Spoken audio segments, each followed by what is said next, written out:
Hello everyone, this is Sora the Cat, and this is going to be my first ever review, and I decided it's going to be over The Last of Us Part 1.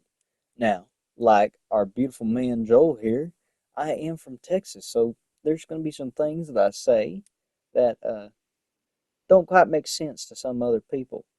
Now, I would just like to start off by saying I am doing this on the PS5, and am reading off of a review I posted in my Discord with a couple of friends. So it will feel a little staged, a little bit awkward, but it's a little bit awkward for me too, so don't worry. Now, I'd just like to start off by saying this is a very beautiful game. It it left me excited to play Last of Us Part 2.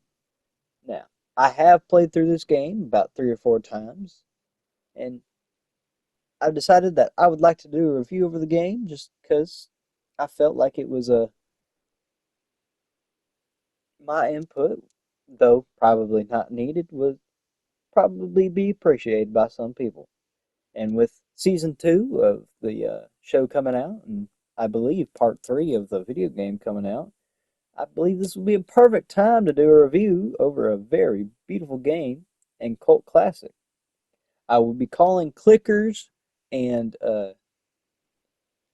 runners, and I forget the other big boy's name. I am, you know, a little bit out of touch with these kind of video games.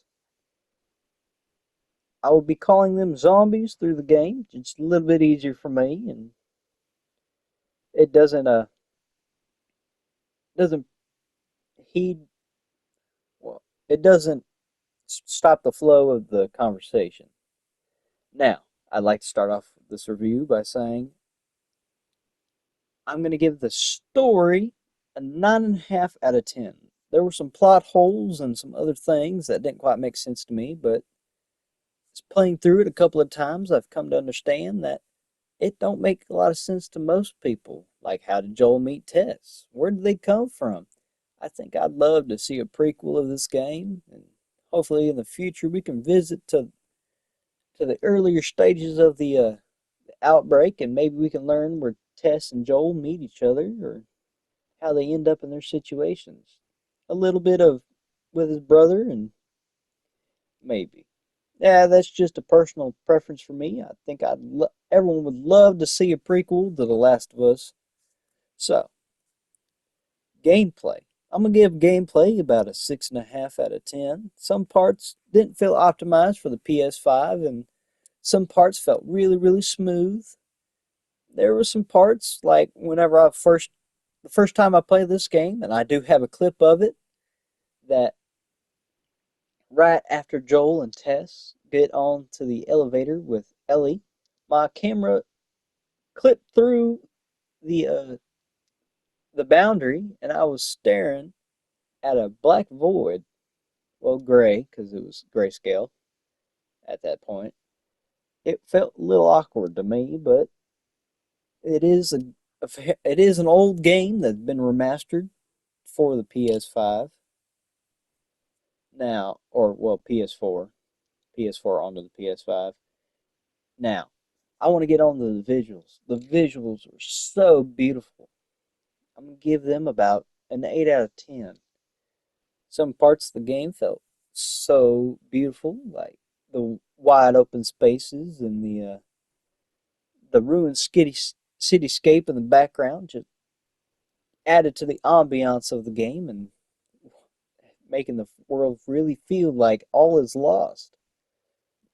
And I would have loved to see more open cityscape and a little bit more of them open fields around the end of the game. That when you get to St. Mary's, I believe is what it's called, that hospital that you take Ellie to. That was very. It was a very visually impactful scene, and whenever you see the giraffes, of course, it does something to you. It hits you a little bit right in the heart. Now, probably the most controversial part of my whole review is the gunplay and gun usage. I'm going to give it another 8 out of 10. There were some parts of the game that made me feel unstoppable, like I couldn't be touched, and there were some parts that I was like, this is really underpowered. Why did they give it to me? Like the flamethrower or the, hate to say it, the bow. I do love a bow in the game. The bow felt phenomenal. It felt a little awkward at the beginning of the game, but once you upgrade it and get it to a higher level, it feels a little bit more natural and more like it's supposed to be there. Now, I do love the fact that throughout the game, when you're upgrading your weapons, you can actually see the upgrades go onto the weapon, and you can see the visual changes, and it feels more like a help than a hindrance, like in some other games. And it was it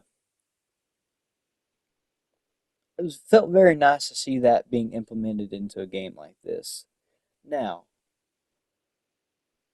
again, I did not like the flamethrower, but I did enjoy the fact that they gave me bombs and smoke screens and uh, Molotov cocktails, but some of those really didn't get used for like 3/4 of the game. I think I used the bombs most. It was one of my favorite secondary weapons, and it kind of left more to be desired.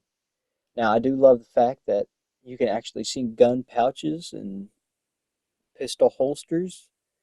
It feels natural, like someone who's been through it for a long time and actually has created stuff like this and learned some things to help aid them in this zombie apocalypse against these clickers and runners and the big boy, whose name I've done forgot. Now, I do know that this is not a horror game. I know, I know. But there was a couple of parts in the game that were kind of eerie and kind of got the heart palpitating just a little bit more than usual.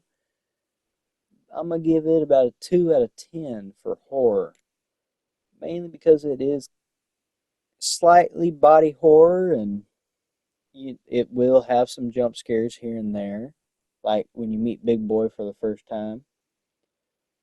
But really, the only parts that did scare me were whenever Ellie, you know, phased into existence behind me that she could not have possibly gotten.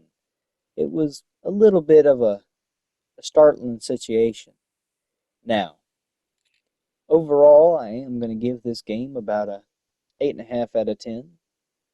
That's just my personal preference. It was a great game, left some to be desired. Maybe whenever I play Last of Us Part 2, if y'all would love to see me play through it or play through any other game, just let me know. I'll try to get that done, and maybe we could do a live stream or do 20, 50-minute long videos, maybe. Just see how long it would be for on the PS5. I've yet to figure this thing out, and I've had it just about a year now. Anyway, I would love to hear y'all's feedback, and hopefully y'all be a little bit nice to me. This is my first time, and I hope y'all have a good day and have a good rest of your weekend.